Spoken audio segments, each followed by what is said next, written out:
A woman kneels beside a fire in the Dordogne Valley, 28,000 years ago, rocking back and forth, speaking to someone who isn't there. The others in her group don't flinch. They don't back away. They bring her food. No one binds her hands. No one drags her from the circle of light. In a world where a single misstep could mean death by cold, by hunger, by predator, the tribe spares its attention, its warmth, its meat for a woman who is, by every modern definition, breaking. For decades, the story we told ourselves was simple. Madness was a modern affliction, a byproduct of cities, screens, isolation, the unnatural pace of civilized life. Ancient humans, the story went, were too busy surviving to break down, too close to nature to lose their minds. But that story has a problem. It isn't true, because the evidence buried in bone, cave wall, and burial site tells something stranger, something that unsettles the comfortable idea that madness is a disease of modernity. Look closely at a skull excavated from a Neolithic site, and you might find a hole, not from injury, not from disease. A deliberate opening, carved while the person was still alive, the bone healed and regrown around its edges. Trepanation. Researchers have found it across continents, across thousands of years, performed by people who had never met, never shared language, never shared culture. The same impulse, the same solution. Cut a window into the skull. Why would separate human societies, isolated by oceans and millennia, arrive at the identical idea that the mind needed release? Then one skeleton complicates everything. At a Neolithic burial ground in France, archaeologists uncovered something that shouldn't have existed, not one trepanned skull, dozens from the same small community spanning generations. Some skulls showed the procedure performed more than once on the same person, healed, then reopened, then healed again.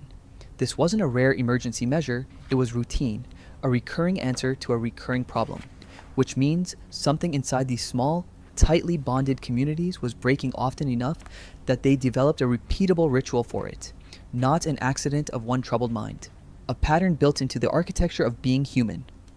Evolutionary psychologists now suspect that the very traits which made Homo sapiens extraordinary also made them fragile in a new way. A brain built to imagine the future can also imagine catastrophe. A mind capable of modeling other minds can also turn that machinery against itself, producing voices, suspicion, dread with no external cause. Consider what it actually means to be the only species that constructs a self it can lose. A gazelle does not fear its own death in the abstract. It only fears the lion in front of it.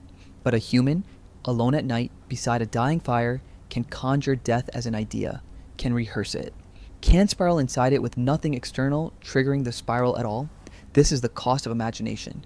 The same neural architecture that let early humans plan a hunt 3 days in advance, that let them picture a winter that hadn't arrived yet, could also generate fear with no source, patterns with no order, certainty with no evidence. Anthropologists studying hunter-gatherer societies today have documented something the modern world rarely expects. Among the Ju Huanzi of the Kalahari, one of the most extensively studied foraging peoples on Earth, trance states are not hidden or feared. They are summoned. Through nightly dances that last until dawn, a designated healer works themselves into an altered state of consciousness deliberately, collapsing, shaking, sometimes speaking words no one recognizes while the entire community sings them through it. What looks, from the outside, like a psychiatric crisis is treated, from the inside, as a service being performed. The break in ordinary perception becomes a kind of currency, evidence, in the eyes of the group, that this person can reach what others cannot. What we now diagnose in isolation, ancient and traditional communities have often integrated, which raises an uncomfortable question. Was the suffering different, or was the surrounding structure different?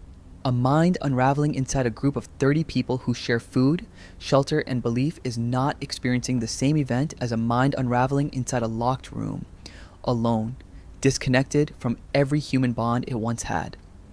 This is not only a question about the deep past. Public health researchers studying loneliness in recent years have repeatedly found a troubling association. Chronic social isolation correlates with higher rates of anxiety, depression, and in some studies, psychotic symptoms, even after controlling for other risk factors. The mechanism is still debated, but the direction of the pattern is hard to ignore. Some researchers now argue that isolation itself may be one of the sharpest blades against psychological stability that our species has ever encountered. Not because the ancient brain was sturdier, but because the ancient brain was never designed to survive without a tribe surrounding it. For nearly the entirety of human existence, there was no such thing as being truly alone. Every threat, every grief, every collapse of perception happened inside a web of other bodies, other voices, other hands ready to hold you upright. Madness, in that world, still happened. The bones prove it. The trepanned skulls prove it. The trance dances still performed in the Kalahari prove it. But it happened inside a container built to absorb it. And this is the perspective inversion hiding inside the whole question. We assume the ancient world was harsher and modern life gentler. But when it comes to the mind, the opposite may be true. The ancient world may have been psychologically brutal in its physical demands, yet extraordinarily protective in its social structure. The modern world has removed nearly every physical danger our ancestors faced, while quietly removing something else alongside it. Constant human contact, shared meaning, a tribe that never leaves you to unravel by yourself.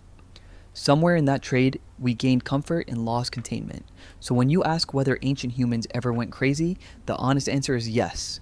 Unmistakably, yes. But the deeper answer is that madness was never the anomaly.